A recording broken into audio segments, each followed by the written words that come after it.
Hello and good day. Welcome to our video channel, God's Promises. And today's video will be Numbers chapter 28. Let's get started now.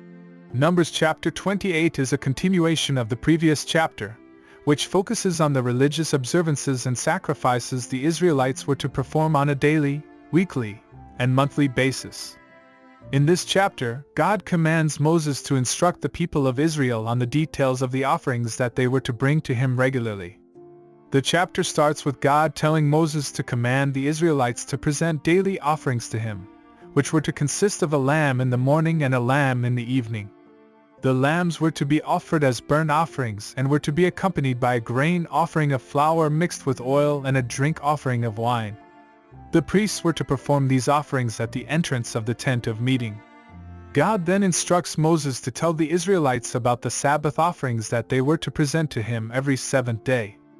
The Sabbath offerings were to consist of 2 lambs that were to be offered as burnt offerings, along with a grain offering and a drink offering.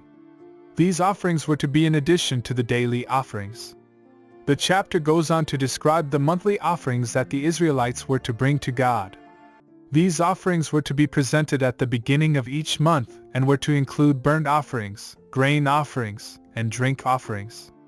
In addition to these, the people were to offer a sin offering and a fellowship offering, which were to be made by the priests. Finally, God commands Moses to instruct the Israelites on the observance of the Passover festival. The Passover was to be celebrated on the 14th day of the first month, and it was to be a memorial of the day when God brought the Israelites out of Egypt. During the Passover, the people were to offer a burnt offering, a grain offering, and a drink offering. The purpose of these offerings was to remind the people of their obligation to worship God and to maintain their relationship with Him. The sacrifices were also symbolic of the coming of the Messiah, who would offer the ultimate sacrifice on behalf of all humanity.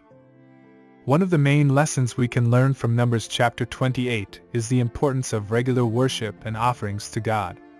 The Israelites were commanded to present daily, weekly, monthly, and yearly offerings to God, and these offerings were a reminder of their dependence on Him and their need to maintain their relationship with Him.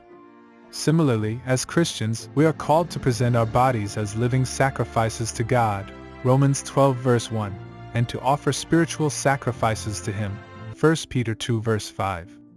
Regular worship and prayer are essential in maintaining our relationship with God and reminding us of our need for Him in our lives. Furthermore, the sacrifices made by the Israelites were symbolic of the ultimate sacrifice that Jesus Christ made on the cross for the sins of all humanity. Jesus' death and resurrection have made it possible for us to have a direct relationship with God and to approach Him with confidence, Hebrews 4 verse 16. In conclusion, Numbers chapter 28 provides valuable insight into the importance of regular worship and offerings to God, as well as the symbolism of these sacrifices in pointing to the ultimate sacrifice of Jesus Christ. As Christians, we are called to present our bodies as living sacrifices to God and to worship Him regularly, as we seek to maintain our relationship with Him and honor Him in all that we do. Thank you for visiting us today. Please share with us your favorite Bible chapter below in the comments section. Don't forget to like and subscribe. It really does help our channel grow. Looking forward to see you back here for our next video. Always take good care.